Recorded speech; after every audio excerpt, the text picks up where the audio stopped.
And we are live. Hello to all my BC Pod nerds out there. And welcome to another rendition of the Takedown Troupe, your weekly TNA review show here at BC WrestlePod. I am El Jefe around these BC WrestlePod parts. And joining me, we have the whole entire crew this evening for TNA. Of course, we got Papa Oso Will, who is in the building. We got JT, also in the building. And then we have Radio Free Will also in the building, virtually speaking, anyways. That's a large building. It is a very large building.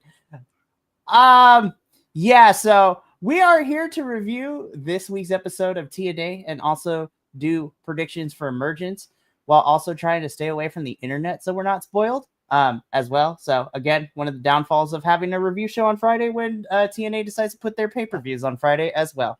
But apparently we're not missing much, as apparently the feed died, so that's going to be fun to watch later. TNA, I love you, but we talked about this. You got to get your production together. Like, what's happening?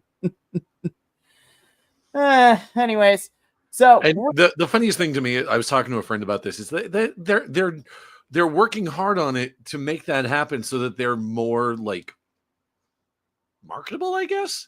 But it's kind of having the opposite effect. It's a mess. Anyway. It really is. So I'm just like, TNA, I don't know what's going on with your pay-per-views this year, but sometimes y'all got to get this production together. We told you. You cannot keep having these issues, but I digress. Before we get into the review proper, a little bit of housekeeping, if you will. All the things that we must get through before we start. Of course, if you like what you see on your screen, or even if you don't, that's okay. We love you anyways, and we welcome all types of comments and feedback. So if that is your thing, you can subscribe to our YouTube, follow us on Twitch or Kick, which one of those three platforms you prefer. You know what? Whatever is up to your speed. We are here for all of that. But we also understand that full-length reviews and live streams and all that good jazz is not necessarily for you because you might not have the time. And that is also okay because we also have the report cards and the Instagrams and, you know, all social media where we also keep in contact with people. And you can let us know in our thoughts whether you agree or disagree or are indifferent to our report card thoughts, as well as previewing what's on television every single week. Because there's a lot of wrestling, you guys. And it's kind of crazy out here of how much we cover. And that includes tomorrow with my first foray into the world of Juggalo Championship Wrestling. More on that later. Oh, Andrew, I love you. And it's going to be buck wild 2 nights. Anywho, but we also have some merchandise available for you if you would like to get yourself something nice while also supporting us in that manner. We have a whole bunch of merch, including all types of merch for our review teams. We have, you know, merch for every single review team here on this channel. We also have our summer collection, which is about to come to a close in about 2 weeks as we make way for our fall collection. So get those pumpkin spice lattes ready. That hurt me to say, but anywho, we also have our 24/7. There's nothing wrong with pumpkin spice lattes. Okay, it's all right to be basic. It's okay. Yeah. It's okay. You too can dress like Han Solo if you have a pumpkin spice latte. I love it. Though, Mariah Carey is getting ready and she's defrosting quicker and quicker every year because I saw Christmas stuff and I was like, it's not even Halloween yet. But we also have our 24/7, 365 days a year Pride collection, which part of those proceeds will be donated to Point of Pride. And we also have our anti-fascism, anti-establishment, anti-everything that is messed up in this crazy planet that we live on. And part of those proceeds will be donated to the California Youth Immigration Justice Fund, which offers financial and legal assistance for kids, teens, and young adults that are dealing with any type of immigration issue. I'm going to let you fill in the blank for that one of whatever you might think it is. Now that we gotten that out of the way, let's just jump into it because we got a lot to do and so little time. So we are going to first review yesterday's episode of TNA and then make predictions for Emergence. So we begin our episode. Moose got attacked. Okay. Like, that's all I got for that one. I was just like, all right. Moose got attacked. The system check on him. They want their match now with First Class and, Trick Williams now. Commentary let us know that it was supposed to be the main event as we get into the match, but to which I say, maybe. But we know how y'all put things out of order sometimes, so it is what it is. I'm just like, you guys, we already know Moose is not going to win at Emergence. Well, this was me last night. I'm like, guys, we already know that Moose is not going to win at Emergence. So why are we trying to do this angle of him getting attacked? I don't understand. So yeah, that's how we started the show. I was like, okay. Moose got hit, and the system got mad about it. And then we get into our first match, which was the system. So Johnny Dango Curtis, Eddie Edwards, and Brian Myers taking on our TNA World Champion, Trick Williams, and First Class, which is now AJ Francis, and Rich Homie Swan, as he is now going by. So we talked a little bit about last week. Happy to see Rich Swan back after his journey of getting clean and all that good stuff. This was all right. Like, I already knew where this was going for this one. I was like, okay. Which builds into what we were going to get at Emergence tonight, which, it's fine. But, Radio, I'm going to come to you first. What do we think of the 6-man? So, it was pretty good. I'll be honest. Any given member of the system has yet to really impress me as performers. I mean, they're all passable. They're all clocking into the solid B, but on the other hand, I'm a big dude. I've always liked my fellow big dudes in the ring, and honestly, I think AJ did a really good job in this match. So yeah, it was solid. Baller. JT, any additional thoughts? I mean, Trick's up to his tricky tricks, but outside of that, I kind of sort of saw how this was going to be. It was interesting because I didn't do the last week's episode, so seeing a new face on First Class kind of threw me a little bit. But yeah, as long as AJ's there, I'm like, we're good. Sweet. And finally, Papa Oso, we know you love AJ Francis in First Class, so gush about him. Just kidding. Go for it. I never thought that there would be a day that I would actually want the system to win something. I wanted him to win this because I hate AJ Francis. I cannot stand him. And I'm not saying he's a bad wrestler. I just don't like the character at all. And that's fair. But, it is what it is. But yeah, I was really wanting the system, believe it or not, to kind of shut these three up, which was unfortunately didn't happen, but that's okay. It was okay. I don't know. I thought it was just sort of commercial. I mean, it was like, oh no, Moose was attacked. Oh no, what are we gonna do? Oh, I know the system. Let's create some random ass match between the system and First Class, and I'm just like, oh god, okay. It was definitely sloppy. It felt last minute. Yeah, and I maybe that's the whole point of this whole episode. It just felt last minute. Mm-hmm. As we were getting ready for Emergence. But they would never do last minute stuff. That's not very TNA. Yeah, they're sort of 50-50. They're hit and miss sometimes on the go-home shows. It's like sometimes they're like, oh my god, that was the most amazing thing I've ever seen. And then it's like, what the hell was that? And this was what the hell was that? There were a couple of moments in this episode that were like, there's one, and we'll get to it, that just struck me as like, we're setting this up for the pay-per-view the night before. Like, tell me you forgot to do your homework without telling me you forgot to do your homework. It's like, if you look at the card, if you look at the final card for Emergence, and then look at all of the things on Emergence that were set up on this particular episode, it reeks of doing your homework on the bus. doing your homework in homeroom because you're You like, know, shit, I forgot. Okay, there, it's done. It's done. I did it. This was bad programming. Oh yeah, 100%. This whole episode should have been last week, Mhm. and they shouldn't have had an episode this week. They should have You just done. really should have. Like, oh my goodness. Again, I agree with you, Papa. Also, that the fact that half the time with these, especially with the, I don't want to say the B-level pay-per-views that aren't the big four for TNA, it is usually hit or miss with the go-home shows. And we have seen some good ones of setting up. Okay, so we got this going. All I have to say is that we're done with the build for Emergence. Emergence is happening tonight at the time of this recording. Oh, it already happened.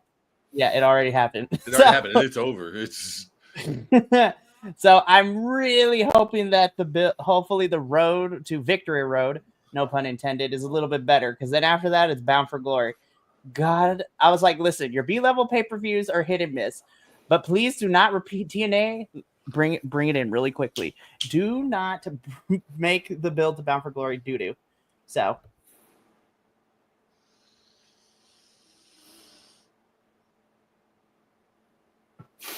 Doo-doo. Agreed. Yep. But we've seen it in the past.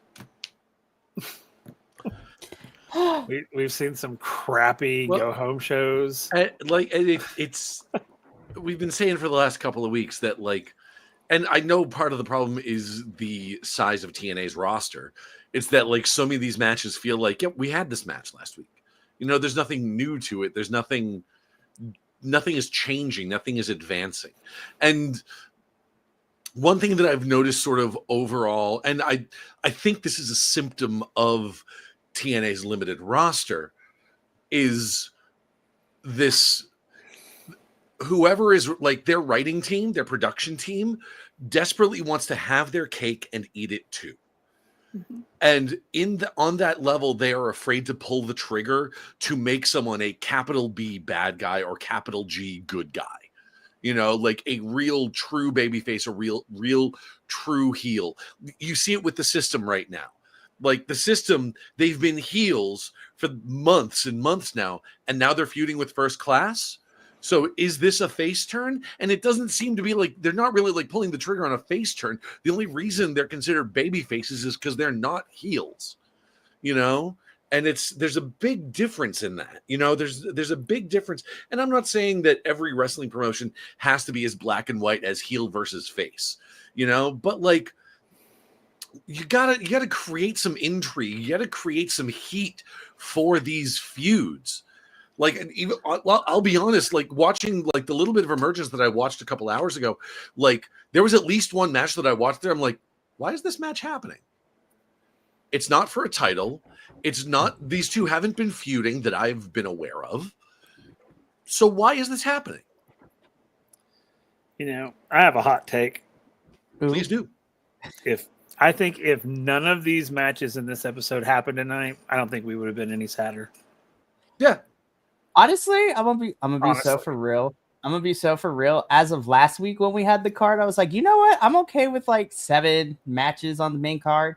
I was like, what we had last week, I was fine. It made sense. And then when we get to it, we added 1 on the countdown, 2 on the main card. And I'm just like, why? I was like, no. So, like, and I've been trying to, like, approach this on a business level, and I'm wondering if there's a certain level with TNA, especially because so much of the buildup between they still have monthly pay-per-views, and so much of the buildup to those pay-per-views is just like, it's the same thing over and over again. There's been barely any plot development from Slammiversary to Emergence. The big thing here is that Casey Navarro is injured and Rich Homie Swan is back for First Class. That's the only major change. And to me, there's a certain degree that's like, you could, if TNA as a company could probably save a ton of money if they only did pay-per-views. And basically let their performers be free agents and promote it the same way companies like GCW and JCW and Fourth Rope and like these guys, like they hype up the big shows, but their performers are free to go out to the indies. They're free to go find work wherever they can. It would be a win-win situation for all of them, so they're not stuck just sort of perpetuating this, stale narrative over and over again, and they're still able to hit these big shows of like that, and you can get a bit of a hype package for like when on the introduction to Emergence of like, at Slammiversary, this big thing happened, and now this guy wants revenge at Emergence.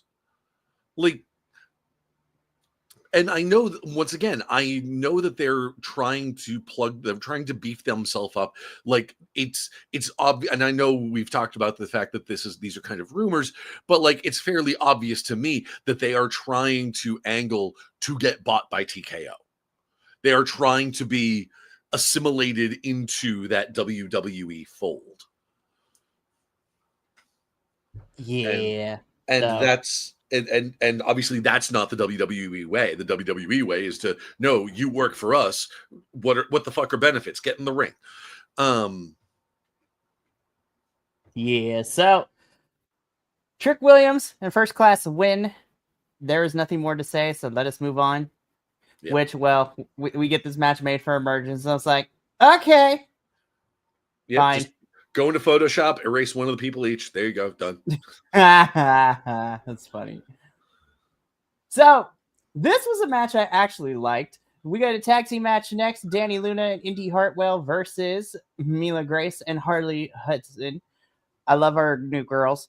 Fantastic. I didn't mind this match. I actually really, really enjoyed it. Until we got to the end. I was like, ooh, okay, we get a new feud for Indy. And it's on the countdown show for Emergence. Damn it. I was like, well, we had to get there somewhere, but we couldn't have. Anywho. And this is the match that I was talking about. Like, oh, it's a new feud for Indy. Like, it's like Rosemary. Rosemary could have been here for weeks. She really could have. I don't understand why she was gone from my television screen this whole entire time. Like,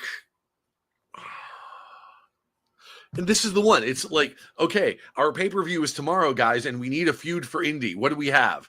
Well, shit. Like, can we get Tessa? Nope.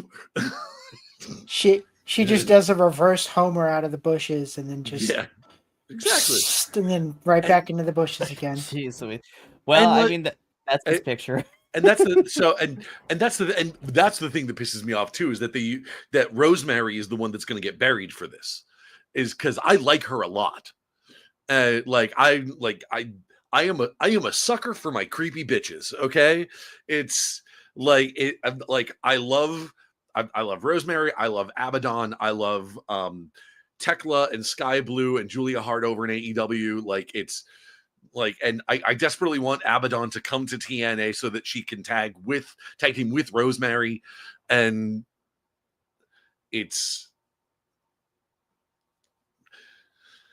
just like keep that going. And this felt like, I feel bad for Indy and Danny's opponents because this was a squash match. This was a squash match that did nothing for that. Yeah, Mila Grace and Harley Hudson. This match did nothing for them. All it did was start a feud between Rosemary and Indy and continue the feud, or sort of keep building this sort of simmering feud between Danny Luna and her former tag team partner, whose name escapes me at the moment. Jody Thread. We're gonna get into that segment because I also have beef with that segment. So, I mean, and essentially, you're kind of right, Radio. This was as fun as I had. This technically was a squash match, or what I like to use is this was a match to set up what was actually going to happen, and it makes me mad. Go ahead, sorry. And it makes me frustrated because Mila and Harley are not just like your local talent. These are girls who are signed to this division and signed to the company. This match could have been an email. I'm gonna be Yeah. for real. We could have seen this on the pay-per-view, and I actually would have been okay with it. And Yeah. then you can set up Rosemary and Indy leading into Victory Road. And the pay-per-view would have given you a little bit more time for the match to make Mila and Harley look better. It's frustrating. I'm gonna get Telling you, whole episode could have not happened. Yeah. It's unfortunate because I like all four of these girls, but the TV match itself did not leave an impact, no pun intended. Yeah, because it was just used as a vehicle. Yeah. The title of their show is starting to get real ironic. But again, this match was just used to be a vehicle to set up Indy and Rosemary, and not even a lengthy feud for at least a couple of weeks. We're just going to get it on a countdown show, which makes me mad. Yeah. Anywho, let's move on. Next match that could have also been an email: John Skyler versus Matthew Cardona. So I was dumb. just like, why? I skipped through this so fast. Yeah.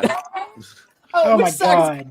I love John Skyler so much. I think he's talented and he is an incredible wrestler, as we have seen in previous weeks. Again, this is another match that is just used as a vehicle to set up something for Emergence. And that's the other thing too. Like, I watched the match. Like, that was one of the matches on Emergence that I watched, and I'm sitting here going, like, don't get me wrong, I like Matt Cardona, I like Mustafa Ali. Why are they fighting? There's no title. There hasn't been any feud. There hasn't, like, why? Okay, so it's all like this entire pay-per-view cycle for Emergence has just been a giant ball of why. You know, it's well, you brought it up. So the match is what it was. Matthew Cardona wins, order for an Ali attack afterwards, at which, you know, fast forward later in the show, I think this is the picture, right? Yeah, so later in the show, Matt confronts Tasha.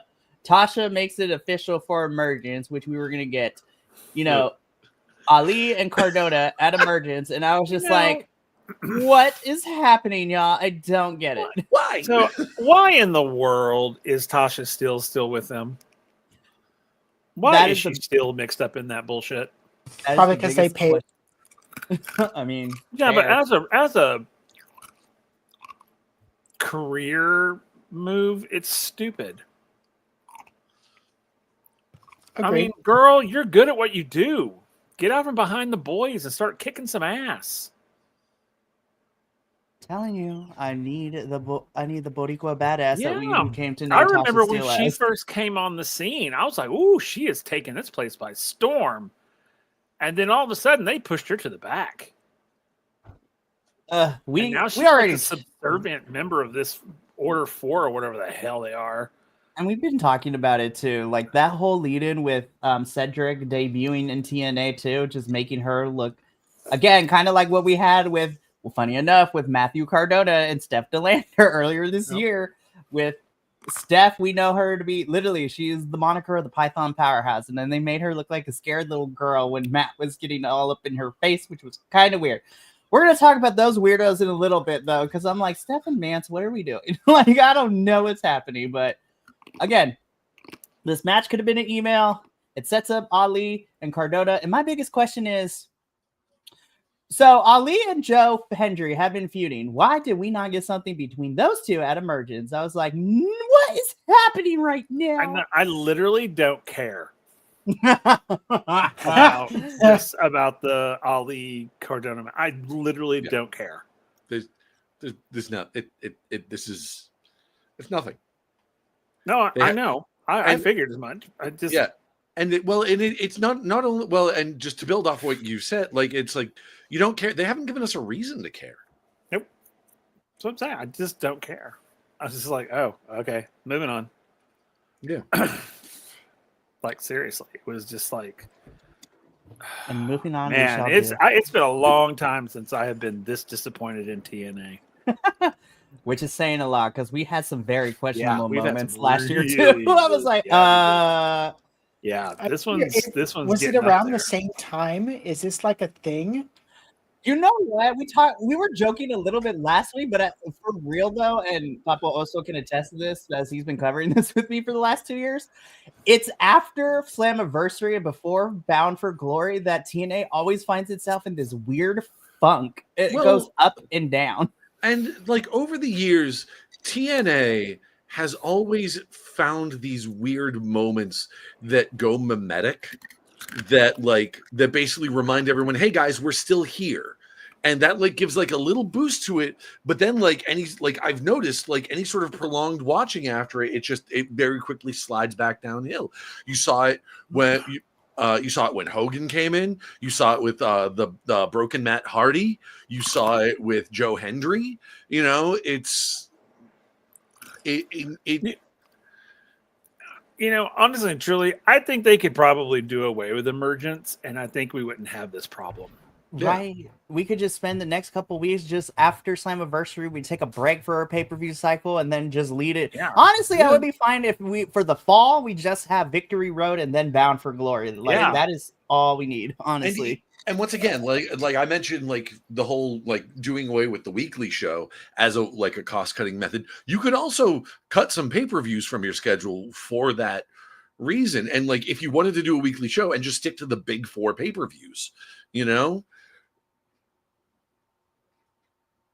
It's like it's and that would give you an opportunity that would make your weekly shows, pardon the pun, more impactful. And let's see what you did there. Yeah, you know. And it would give an opportunity for some more long-term storytelling so that we're not sitting here on reviewing an episode of Impact for the pay-per-view that is the next night, that they're just now setting up feuds for this pay-per-view, you know? Yeah, this Emergence has had some weird setups for some matches that could have been an email or could have been reserved for TV instead of a pay-per-view slot. Just like this one, because I have no clue what we're doing either. I was like, listen, I know Jody Threat and Danny Luna Spitfire is no longer a tag team because that was the condition if they lost to regain the titles. But like all of a sudden they're like at each other's throats, kind of. I was like, when did this development happen? Like, what is going on? I was just like, meanwhile, Indy is in the background getting checked out from getting, mystified by Rosemary. And so we have Jody and Danny kind of not yelling at each other, but like Danny's like, why are you here? I was like, what is this drama? I don't understand how we got here. We fast forward some plot development. Yeah. I was like, what is this? This is definitely one of those, did I miss an episode kind of things, like previously on The Young and the Restless. Wait. When did that happen?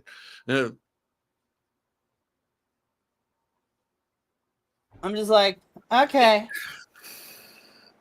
This happens every year. It's so frustrating. I mean, honestly, Mikey, this is like a repeat of last year. Unfortunately. I'm like, y'all, we got to stop repeating cycles and storylines in any wrestling promotion. I know you have your go-tos, but like, come on now. I would be fine if Jody and Danny were feuding if we saw some development post-breakup of how we got here. We did not. So now, am I here for Jody and Danny later? Yes. But so far, we have fast forward to the plot development to get to like chapter 2.5. I was like, where was chapter 0 and 1 and 2? There was no rising action to get to this conflict point. This ended with these two separated and then Indy still getting checked out. I was like, okay. So we move on. Normally, I don't put NXT stuff, but I kind of have to because it has to relate to TNA because this week has been a doozy for TNA. So past Tuesday, Heatwave is coming up very soon for NXT. It's their next pay-per-view. The Fatal Influence girls, JC and Fallon, had a tag team match with Lola Vice and Kalani Jordan. Really fun match. Very happy that Lola and Kalani won. Kalani pinned JC, so that probably screams she's going to get an NXT championship match. The reason I put this little picture here is because JC had a very busy week. because not only did she and Fatal Influence lose their tag team match on NXT this past Tuesday, but we also had Ash by Elegance and Masha Slamovich in the crowd watching this go down as well. Side note, shout out to the Kilt Man, one of our podcast hosts behind Ash by Elegance in this picture. He was there at the live taping this past Tuesday. Oh, word. So he had a great time. It was fun. I was like, yes. But the reason I bring this up is because later in the episode, Papa Oso, you and I talked about this.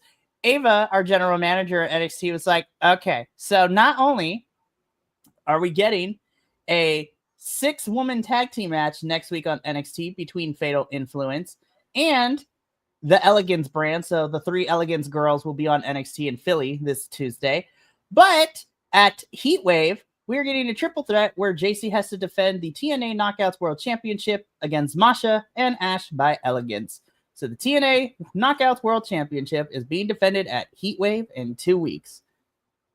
Yes, that was a lot to say because there's way too many stories that I need to follow now that with NXT and TNA.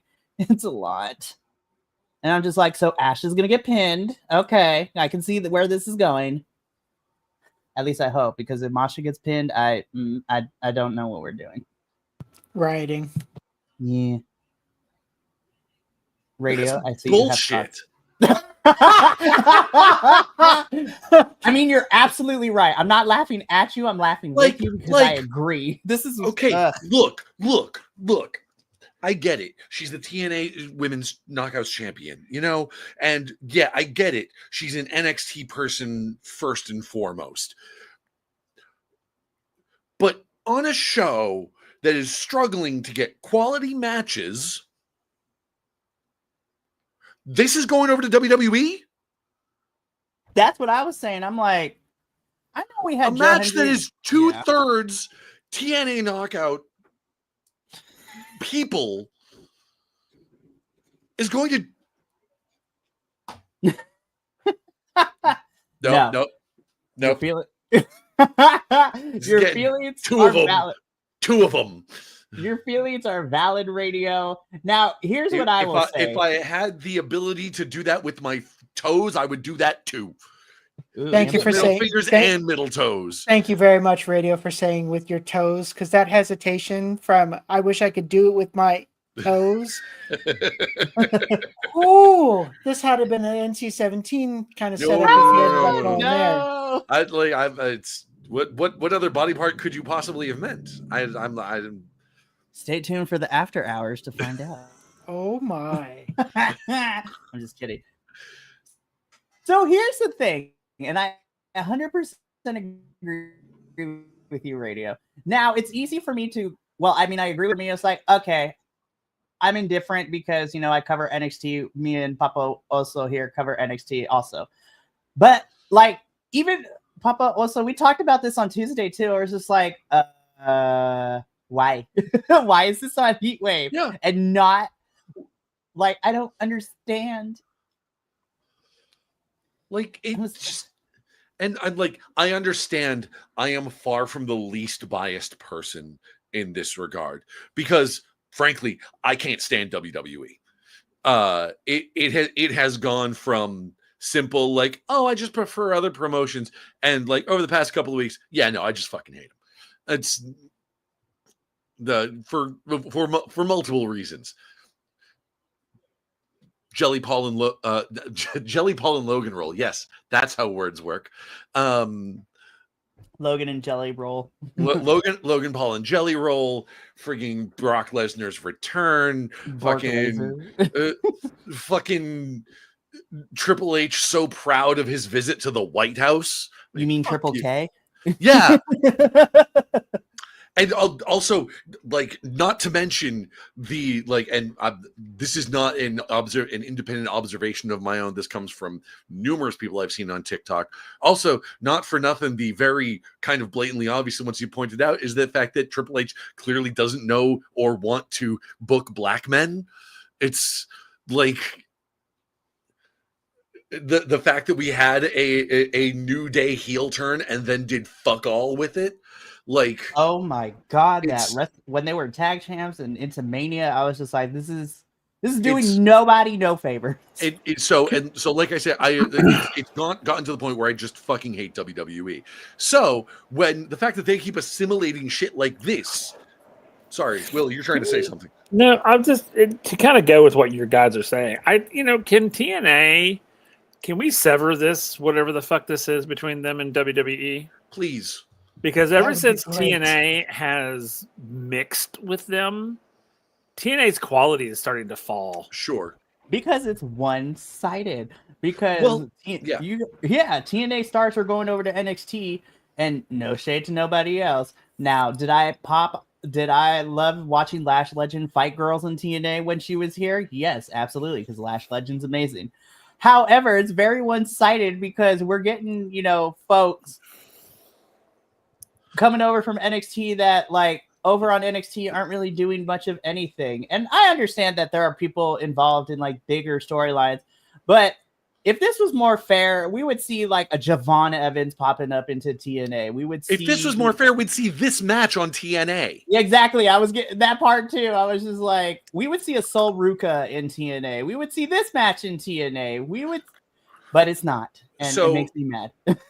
So there is one, because I've been this is another one of the big sort of wrestling news things going on right now, is the whole deal with Karrion Kross. I feel really bad for him because, like, okay, and I will state for the record, I know it's still kind of dubious right now whether or not his lack of contract renewal is a work or a shoot. I understand that. If it is a work, congratulations, guys, you worked me. I have been worked in. I am never giving them the satisfaction again. But congratulations, it worked on me, and you've managed to make me believe, and that's on me. Good job. But if it is a shoot, if he is in fact not with WWE anymore, I was thinking like where he could possibly go after this. And of course, me being the AEW fan that I am, I'm thinking like, I actually don't want him to go to AEW because his style doesn't really fit with AEW. And I feel like the same thing would happen to him that happened to people like Miro and Andrade and Aleister Black. They just sort of flounder around the mid card for a couple of years and then end up back at WWE. On that note, though, Karrion Kross showing up at TNA, I think could be a big shot in the arm for them. It really could. And I mean, not Karrion, but Killer Kross was in TNA during the tail end of the Jeff Jarrett days of TNA before the Scott D'Amore came in and fixed TNA into, well, I don't want to say what it is. I didn't want to say it is Scott D'Amore helped fix it to what it is now because it was still good. And then when Scott D'Amore got fired, we were in that period of, oh God, what is happening? And now we're like, oh God. Anywho, but this match is happening at Heatwave. I'm still going to watch it because we cover NXT, but I absolutely agree with all points here. Honestly, this could have been at Emergence. Like, we could have had this at Emergence, take out a couple of the matches that we are getting for Emergence and put this one in, but we move on. I have nothing to say. We know how these summits always go, no matter the promotion. People talk, then we have a brawl. I do love that Santino's picture in here. Looks like he is the Galactus of this whole entire summit. I'm not gonna lie. When that picture came up, I'm like, wait, what the fuck is Brody King doing? Oh no, that's Santino. It would never happen, but oh no, Brody, God no. Yeah, it would never happen. But Brody King as a one-off would kind of be amazing. I'm not even gonna lie. Just having him come and destroy people. It'd be so good. But again, I have nothing to add. Everybody talks. Brawl breaks out. I have nothing else. Rosemary, I love you, girl. I just wish that we didn't hyper rush this feud between you and Indy because I love you and these promos because I love me some spooky shit. Yeah. But like, it does. This quick start feud does not help you, and it does not help Indy either. So I feel bad for both women in this. But I like this promo, Rosemary. You have always been one of my favorites. Also, Gia, love you, girl. Whenever you fight Tessa, it's gonna be amazing. Beat her ass. Moving on. Oh, yeah, I forgot. This was a match that made on the countdown because of this. I was like, cool. Yep. Wish that we could have built this out a little bit, but whatever. Someone finished their homework in homeroom. Yeah. We know. I'm so mad at you, TNA, especially Emergence. I'm so mad at you. We were fine with the card that we ended with last week. And then you had to add matches that don't need to be there. Y'all are some freaks. I love you, but y'all are some freaks. These two have been suspended, but I was like, they're going to cause chaos later. I'm smelling it right now. Well, is that what you're smelling? And whatever's left over from Santino's office last week. JT, you missed the whole entire thing. Like, these two were knocking boots in Santino's office. It was a whole segment. It was wild. Okay. Oh my goodness. Yeah. Dang. So Steph and Mance are suspended, aka they're probably gonna go do some independent dates for a little bit and then come back to TNA. So I'm like, Mance has got a couple of GCW dates coming up, so that's gonna be interesting. So yeah, there's nothing more for this. Again, I hate it. I'm gonna start. I'm not even gonna say anything. Mike Santana wins, but Papa Oso, it is now time for him to get on the block and his soapbox and talk about everything. Because I am sick and tired. I am sick and tired. I am sick and tired of Eric Young and the Northern Armory. They need to be done. I'm done. I didn't even watch this match because I knew it was going to happen. I knew Mike was going to win because I can't stand Eric Young right now. And I think that the boys in the Northern Armory need to get away from him and become their own thing. I'm tired of this. It needs to go. It should have gone away when Josh Alexander went away. But they have been trying to hang on to this. And they need to talk to Wardrobe and get better wardrobe if they're going to do what they're going to do. Because I don't know what the hell they were wearing when they came in. Looked like gunny sacks. I was like, what in the ski mask, the slump god is this? Like, what is this? Literally. It looked like, oh, we have no budget, so let's just pull some shit out of the trash. Because that's exactly what it looked like. Every time they come out looking like this, I was just like, oh, God, I'm about to see some people on the next year's XL freshman hip hop list will be looking like this. It was like, oh, no. And this match was unnecessary. Yeah. I'm going to be so absolutely for real. Unnecessary. I also hate these masks for that, too. I was just like, oof. I think the funniest thing about this, about like, okay, honestly, Eric Young is hilarious in the worst possible way. Because he's trying to play the heel and he's trying to start shit with everyone and no one is biting. Someone will be like walking backstage is like, oh yeah, I'm gonna get some water at catering, or I'm gonna stand here grabbing a snack, and Eric Young will walk up and be like, you're having a snack, huh?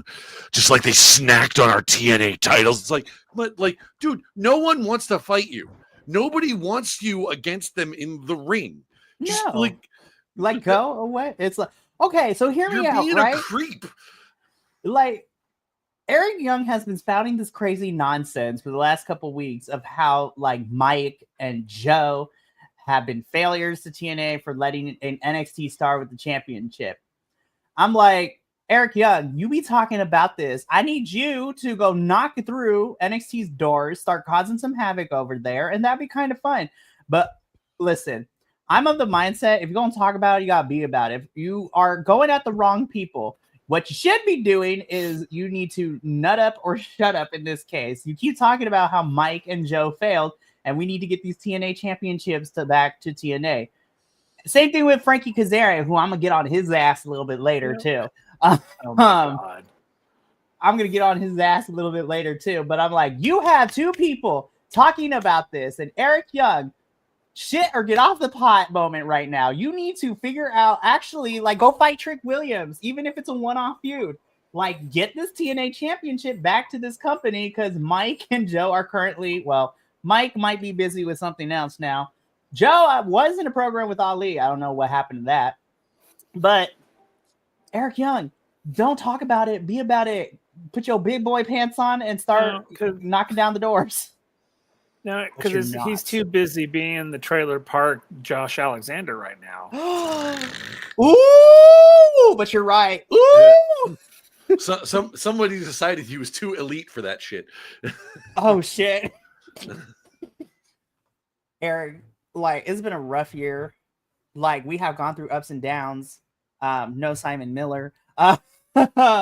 But my God, I was just like, I know you like to play the good soldier and you've been here forever and I love you. Yep. But I need you to figure out what we're doing or say no, which I know is not a great thing when it comes to telling creative teams no, because then you might not be on television like anymore. But still. I want, especially coming from, since Joe Hendry's whole thing is that he's all like positivity and motivation and stuff like that. Like, I just want it to like break down. It's like, Eric, you want the title back? Go fucking get it. Like, you keep blaming us. The fuck are you doing? Right. And that's like, this is what I feel. And I get everybody is heels, but like, you are mad at the wrong people. Who you need to be mad at, men's division, is, y'all need to figure out how you're going to jump trick every chance you get. Like, make this man paranoid. And for the knockouts division, girls, yours is not as egregious, but you cannot be having fatal influence coming in and causing havoc like they do. I was like, y'all need to get it together. Masha needs to lead a rebellion of some sort, take girls over, start beating bitches up, and then call it a day. And I don't know. And again, it goes back to the one-sided relationship. It's just like, you got the NXT stars making TNA folks look like complete clowns, but they're not doing the same thing because it's one-sided. But back to Eric Young. You disappoint me. Mike Santana wins. Should get off the pot, Eric. Should get off the pot. Moving on. So, Frankie. You are never allowed to do this again. Listen.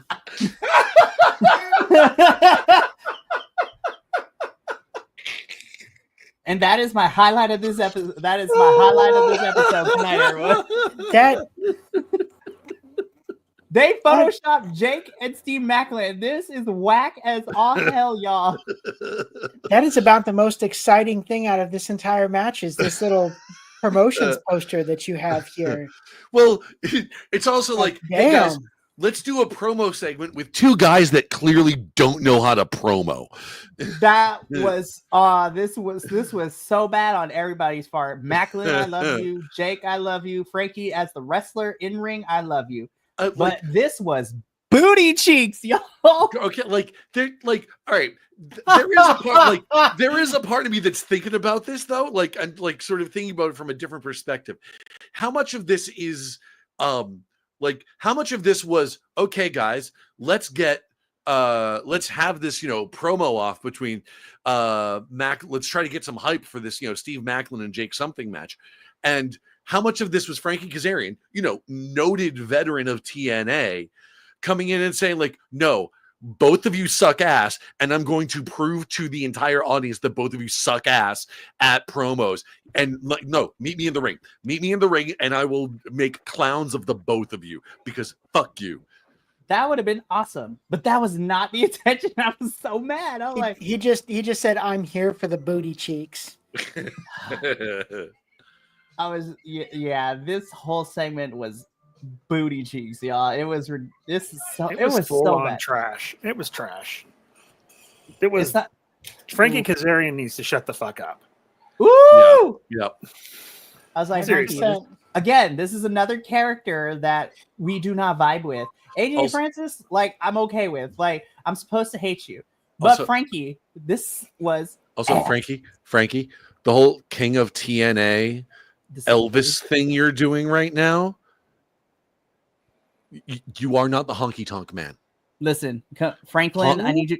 Franklin, Good reference. Honky did it first, Whoa, he and did it you good, will too. forever live in that shadow, my boy. Yeah. Okay, it's like Franklin, come to the carpet really quickly. We need to talk. Franklin, Yes. get over here. Not even Frankie. Franklin, get your ass over here. I was gonna say, like, if it was a tribute, I would say one thing, but like Honky's still alive, right? That's the crazy part. He's probably looking at this just like palm on his head going, oh my God, what is Yeah, he he is. doing? This is ridiculous. Listen, Frankie, we talked about this numerous times before. This character that we are seeing with you is this. I called it. Ooh, what happened to my stuff? Oh no. TNA doesn't Frankie, like look at what Why you did- did. Why did I You go turned black? on Franklin, what are you doing? Franklin, you done See, effed it's Frankie everything up. Kazarian. It's Frankie has Kazarian. found my house, you guys. Oh no. Anyways, Franklin, come here. We gotta talk about this. We have talked on numerous occasions on this show that this midlife crisis. I just bought a motorcycle, leather jacket, having ass, like so Seriously. like dated glasses, Midlife and crisis scarf. dad. I was like, listen here, you discount Fred from Scooby Doo. Like, we cannot be dressing like we belong in the wrong decade and be acting like a perpetual whiny little bitch. Okay. You know, and I Oh have to my say, God. I have to say, over the time, this was probably one of the worst character switches ever. Oh, this is so bad. I mean, from what he was when him and Eddie Edwards with Eddie their, Edwards, like, thank you. I was like, forever wow, my feud brain. that When did they were not having need their to go that feud, long. I was like, okay, I was kind of liking that Frankie. I mean, I thought he was a little bit of a wuss, but he was a good guy and he was doing his thing. But then this happened out of nowhere. He suddenly was this, and it was like, and then it's just gotten steadily worse. I So- mean, he gets really, really close to lines that I'm just like, dude, step away from the line. I don't know 'Cause what's you're going about to on with you, cross. Franklin. But let's recount Franklin's whole entire achievements so far in the last, let's say, 7 to 8 months. Last year's Bound for Glory, he won the Battle Gauntlet, so cash-in trophy, any chance. He was holding that thing in, teased it forever. Then we find out that Joe Hendry would be defending the TNA World Championship against All Ego Ethan Page at Rebellion. Cool. Frankie Kazarian's like, nah, fam, we can't have that. Cashes that trophy in to make it a triple threat. And what does Franklin do? He loses. He doesn't get pinned, but he doesn't win either because Joe pins All Ego Ethan Page in that match. I was there live. And ever since then, we have had no story development for Frankie's ego to even get to this point and for him to have his own talk show segment. Now, I will say I give a little grace because I feel that because we had a little bit of a feud between him and Elijah that was seeming to start to build, but with Elijah injured and out of action, Frankie has kind of been, floating, so to speak. But this is not it either. This is not it. He sure is a floater. Oh my God. This was ass. Jake and Steve, I love you, but y'all know you can't do good promos. I love you both, but just it's like one of those who's like, shh, don't talk. Well, the whole segment, all I could do was watch, Macklin's mouth move or not move. A gigantic. Get him a ass red mask, maul. and Macklin can turn into the Crimson Chin real easily. I mean, look at him in the picture. Look how big that mouth is.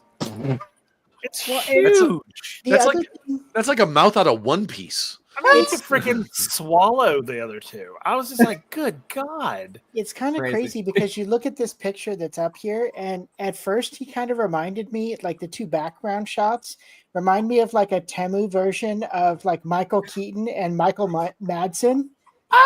Like between the two, and then now I'm looking at it, and you guys were talking about this, and I'm like, wow, now the one on the left just kind of reminds me of like if they were to cast Duke Nukem, that would be the face right there. Oh my God. That's a lot of words. Too bad I'm not reading them. Oh my God, that's Steve Macklin's voice in my head now. he just ends up walking up to everybody and he's like, I'm here to kick ass and chew bubble gum, and I'm all out of ass. Gum. Lord help us. No. There's plenty of ass because this whole episode has been total nonstop ass. This episode was whack. It was. This was the only highlight, and this was the only silver lining for me, and it sucks because I said that last week too. The main event was the only thing I truly enjoyed here. So we get champs versus challengers in a sense at Emergence. Leon Slater, the youngest in charge, teaming up with the Hardys, taking on the challengers. Well, their challengers at Emergence in the form of Cedric Alexander and the Rascals, which of course is Zachary Wentz and Myron Reed. I like this match. I just hated that this was the only thing I truly enjoyed this whole entire night. That wasn't. I mean, this technically was a setup for Emergence, but I was like, but this is story. We've been building this for weeks now. These are the only two things that make sense. It's building to Emergence, and that's it. There is no heat here. Again, it's babyface team versus babyface team, and the only thing that they're competing for is the title. They're not making it personal. You know, it's like because they're both baby faces. Both teams are baby faces. It's like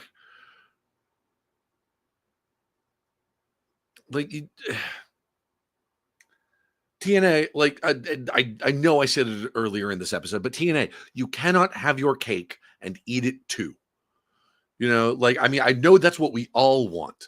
We all want to be able to say, like, look at this great guy and look at this other great guy. You need to make sure that you have great guys on both sides of the, you know, kayfabe aisle, you know, so that it's not just, you know, anytime you have a tag match, that means you have to roll out that it's Hardys versus First Class or the Rascals versus First Class or friggin' whoever, you know, it's like you need convincing and compelling characters on both sides on like to make a satisfactory, to make a compelling product, to make a compelling show. Like that's like, and I don't know if they're leaning to, maybe they're just trying to lean a lot harder into the sports side of sports entertainment, but like don't forget, it's also entertainment because wrestling is just as much theater as it is, you know, athleticism. I'm not saying that like I think I've mentioned this a couple of times on the channel. Like there's a video on YouTube by the video essayist Super Eye Patch Wolf talking about the unreality of pro wrestling. It's like a 2-hour video. It's like, to call it a mini documentary does it a disservice. It's basically just a full-on documentary. But it is basically describing the story arc of Cody Rhodes finishing his story.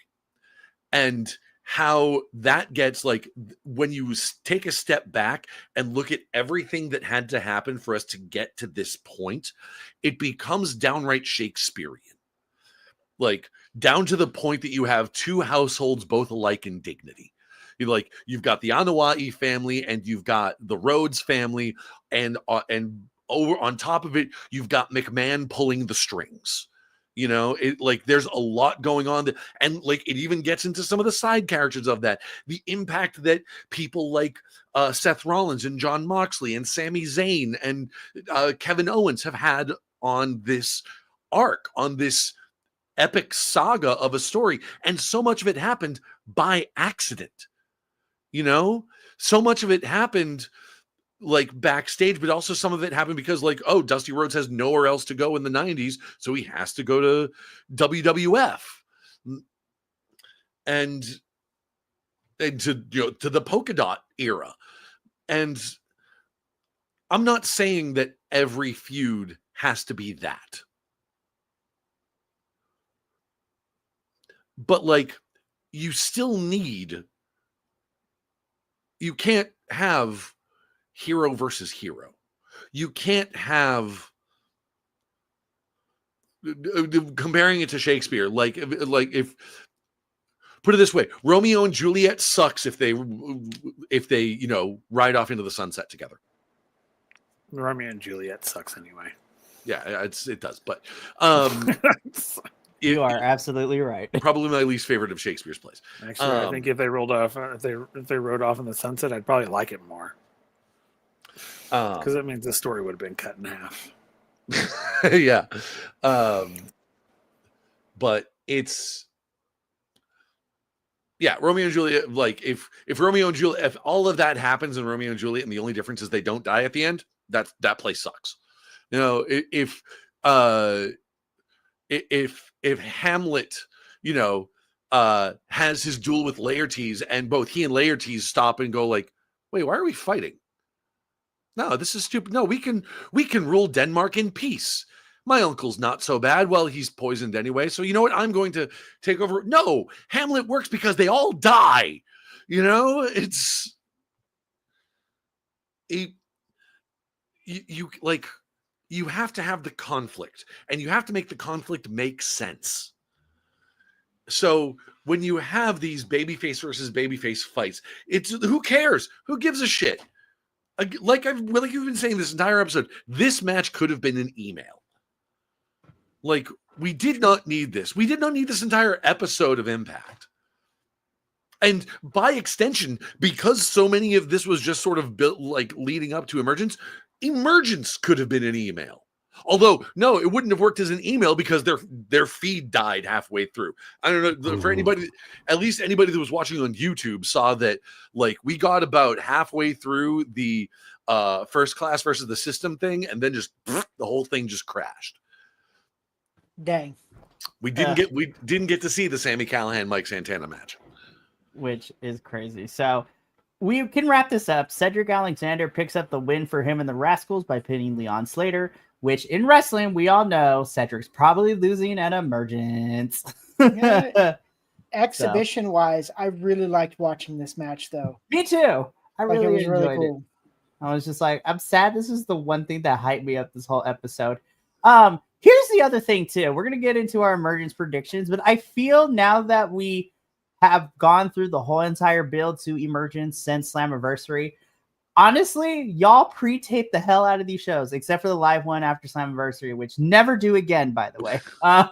Or at least don't be doing overhead shots during the breaks, because those were weird. Hire a tech crew. JT, put the camera down. I know what you're going to do. Don't do it again. I was. I was like, I did not forget. So, overall, I feel, again, the order in which we got to Emergence was so weird. I feel like certain matches and certain story segments that we got in the last 3 weeks have been misplaced and mismatched. So I was just like, y'all messed up the order so bad. And like, anywho, that brings us to the end of this edition of TNA, at least for the weekly show. So let's quickly go through our predictions for this pay-per-view, which I don't know if it's happening anymore right now, but I'll find out in the replay later this week, I guess.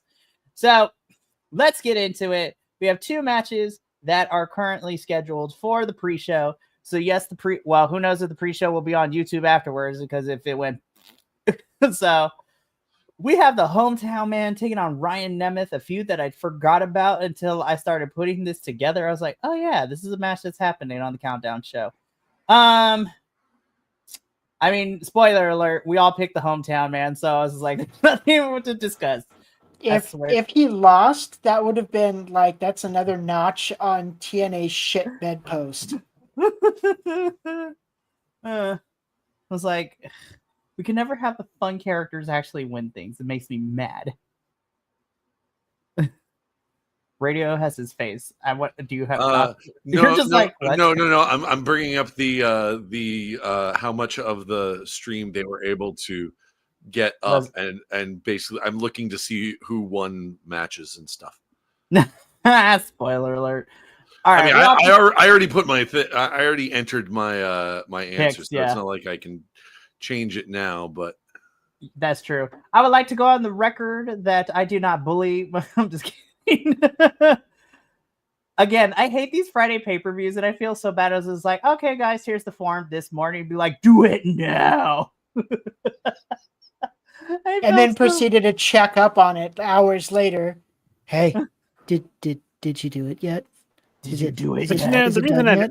I hate that because it's like we can't discuss anything I know. because it's like, oh, I've got to pick something really quick, but then we talk about it and I'm like, oh, I should have gone that way instead of this because we talked about it. And So that was the only reason. Because a lot of the things when I chose them, I was just like, okay, click, click, click, click, Yeah. click, click. Yeah, so I think what I'm going to do for Victory Road is I won't do that. We will do official predictions on the go home, even if the episode is airing, and I'll still post it the next day, even so, because TNA, unlike other promotions, don't make cards or pictures for championships like who wins and who loses. So I think for Victory Road, we'll just do it during the regular episode, and then we'll go from there. So I felt bad. I'm sorry. Anyways. But yeah, it was weird, especially when we got like 3 different matches added. So we all picked the hometown man. This was added literally to less than 24 hours before Emergence. Indy versus Rosemary. I ended up going with Indy as much as it hurts me to bet against Rosemary, but I was just like, girl has been off my television screen for weeks. And I don't know if TNA is going to do anything else with Rosemary. It makes me sad. So, yeah. JT and I went with Indy. Papa and Radio went with Rosemary for this one. And another match that we did not need for Emergence. Or, Matt, I love you. We could have put Joe Hendry in this spot. I'm going to be so for real because that is the feud we've been building the last 2 weeks. We could have put Joe Hendry instead of Matt Cardona. I was like, and we could have continued the feud that I thought we were getting, but apparently not. I don't care. It makes me sad to say, but I don't care. Yeah, no, this is.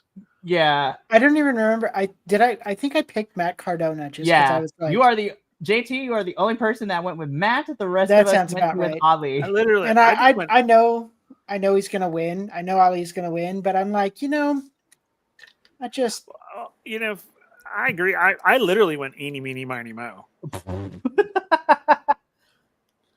So I did. Okay, I did watch this match. I don't remember who won. It was that unmemorable. I'm gonna be so for real. Like we don't care honestly, about this build. The only thing that I do remember is because I remember mentally making a note of the joke in my head. Matt Cardona came out with wearing this like half a mask, and I'm like, aren't you the complete Matt Cardona? No, not. Why are you only wearing half a mask if you're the complete Matt Cardona? Listen, tapping Matthew. into that Vizard era for Bleach. So that is where we stand for that. See, here's what I wish we didn't knew ahead of time, that this is Mike Santana versus Sami Callihan. The stipulation is Sami loses, he will retire from in-ring competition. Had we not gotten that tidbit, I would have been like, you know what? This can go either way. But because there's a retirement stipulation, I was like, oh yeah. And even so, I would still be picking Mike. I was like, there's no way you have Mike Santana losing here at Emergence. And that is where you all pick Mike Santana to win this one. Yeah.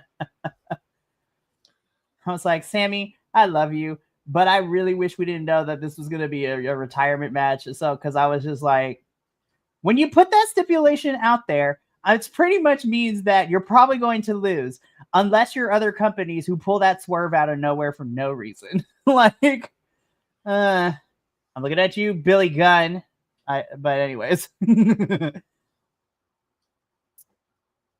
another match that was added less than 24 hours, and I was just like, this is the same match, just without JDC and Trick Williams.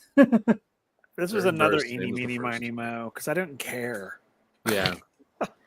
So, like, funny enough, it's like one of those, what I've been saying, like, guys, are the system faces or heels? And are they only faces because they're facing heels? It's ridiculous. I was just like, pick a lane and stick with it. Either make them good guys, or can't do that. I can't like them. I'm sorry.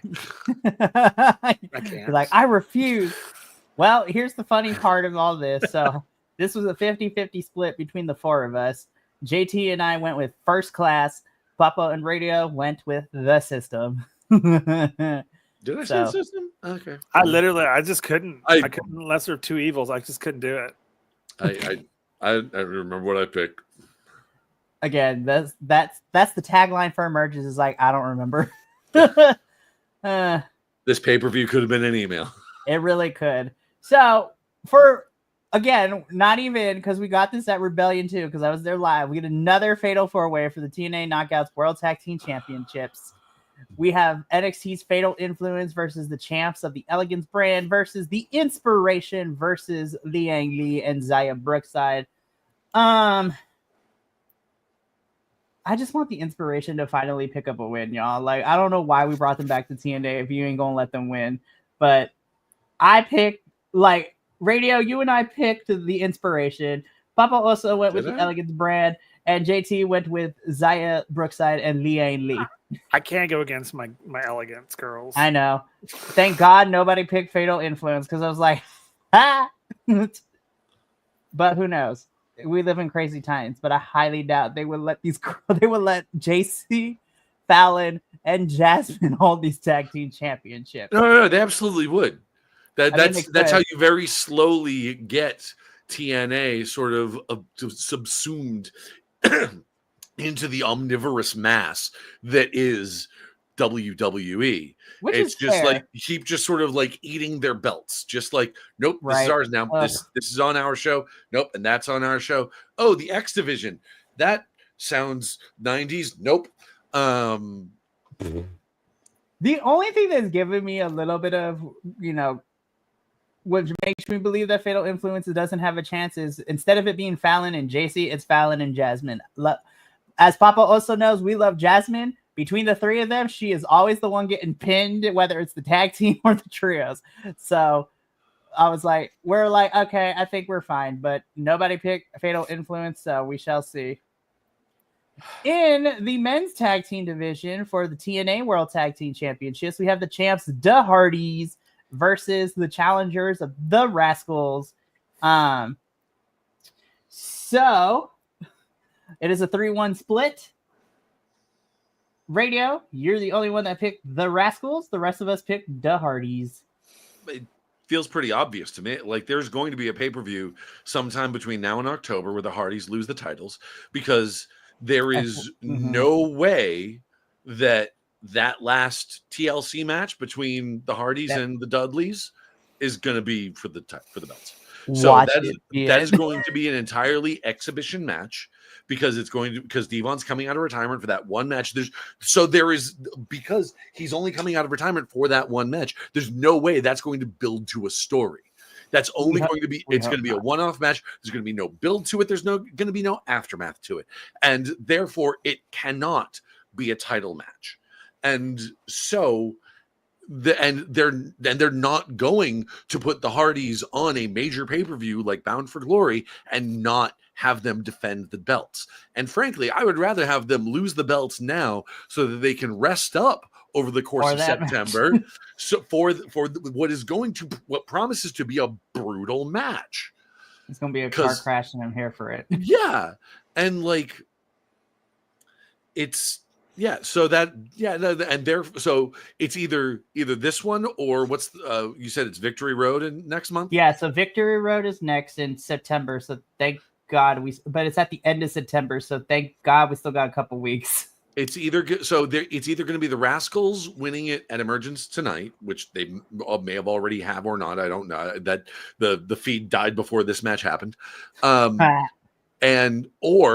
this is the beginning of their feud, and it's going to build until they get to Victory Road, and they will win it there, so that the Hardys can spend the next month sort of building up to their match with the Dudleys, or not. It's TNA. Very true. So still should be a really fun match, though, because Hardys are fun to watch. The Rascals are fun. So we shall see what happens with all of this. Sorry, I don't know what.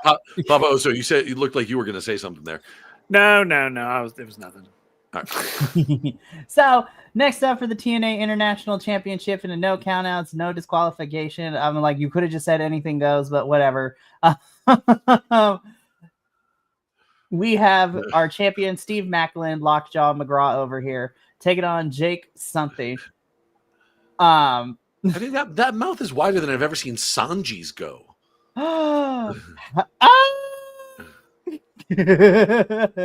Anywho, this was an easy choice. Everyone picked Macklin. I love Jake, but there is no way in hell after what we've seen the last couple of weeks. It was like, you don't deserve to take this title. You haven't done any. No countouts, no disqualifications, and no interest whatsoever. Oh my god. I was just like, this build has been ass. Like, nobody cares, which makes me sad because I like Macklin and Jake, but at the same time, it's just like, y'all have not made me interested. So I was like, okay. I'm gonna be so for real. This is the only match I'm hyped for. Like, I am hyped for this one. For the TNA X Division Championship, the youngest in charge, Leon Slater, defending his championship against Cedric Prime Alexander. We all went with Leon Slater. I was like, there is no Leon loses in his first title defense. There's no way they're giving him the belt and then just immediately making him lose it.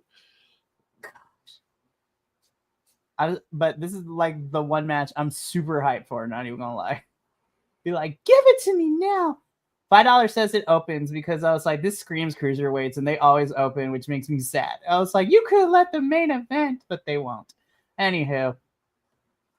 And then, of course, what's probably going to main event the show for the TNA World Championship match, NXT's and our TNA World Champion, Trick Williams versus Moose. This is a 3-1 split. JT is the only person that picked the Moose. The rest of us went with Trick Williams. So I was just as much as it pained me to pick it, I was just like, I'm pretty sure we're stuck with Trick as champion until Bound for Glory, but who knows? Agreed. I mean, it was one of those things that like I picked Moose surely because the fact that like I want to see him kind of wallop on Trick, but I don't think that that's how it's going to happen.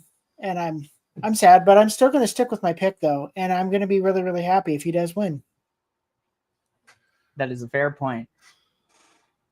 This is really shallow of me to say as much as this pay-per-view is whatever. I will say I had a great time making the predictions graphic because those are fun to actually make. Because I was like, oh my gosh, I have artistic talent. Who knew? Just kidding. But yeah, those are our emergence predictions. The pay-per-view may have died because the stream probably is still not working correctly for some folks. So I'm like, all right, TNA, we're going to see the replay gang. It fixed itself, but we'll see what happens. We will be back next Friday to review Emergence and probably be in the pit of despair. No, I'm just kidding. We're going to have a great time next Friday, but I'm going to be so for real. We're probably going to be talking a lot of crap, and that is okay as well. So we're going to be talking a lot of crap to get through Emergence, and then we can get on to Victory Road and Bound for Glory because I'm like, good God Almighty. That is where we are. But that is it for TNA this week. You know, I said we would get out of here on time, but I think because we all had issues and we needed to air them out, it is still, we are still not even under an hour, and that is okay. I'm not going to promise that in the future because who knows with this crew. I love this crew so much. But before we get up on out of here, I'm going to put this on here because I got to let you know what's happening the remainder of this week. Tomorrow evening or afternoon for some of us, I will be virtually kidnapped. Andrew and his friend Sam are introducing me to the world of Juggalo Championship Wrestling as we will be doing a live watch-along/reaction video at 1 p.m. Pacific tomorrow for GCW and JCW, the 2-day war, night 1. And then on Sunday, we're wrapping up the week with our weekly WWE review of Raw and SmackDown, which has been, well, I'll let you know on Sunday. It's been WWE week. Yeah, it's been WWE week. It's been mid. Anyways. And then on later that evening on Sunday at 5 p.m. Pacific, Andrew, Sam, and I will be watching night 2 of GCW and JCW's The 2-Day War. It's crazy. It's going to be a crazy weekend. And then the next 2 weeks is just nuts. Because next Monday, Adolfo and I will be here to review the entire G1 Climax tournament for New Japan as the finals will be concluding very soon, which is crazy where we're going at. AEW's got Forbidden Door next weekend, which is wild to say too. I was just like, it is AEW Forbidden Door plus some New Japan stuff. I was just like, stupid Coldplay. The fact that, yeah. because we couldn't book it Forbidden Door when we normally do because Coldplay was having their concert. How dare they? But yeah, that's happening next week. We got Forbidden Door happening. We got GCW Homecoming, which is their big like WrestleMania type show for their company. Is a 2-night. We're doing a watch along for Forbidden Door as well. It is crazy. So yeah, come back for extra fun, but we got to get up on out of here because it's late for a lot of us. So I want to get these guys out of here. So that from all of us here at the Takedown Troupe, as well as the rest of the BC WrestlePod family, remember, take care of yourself, love one another, stay iconic, and more importantly than anything, you always deserve to finish your story. We will catch you this weekend for more wrestling fun and action. But until then, this is El Jefe of BC WrestlePod signing off for the evening. And until next time, adios, sayonara, and peace. Too sweet me, bro.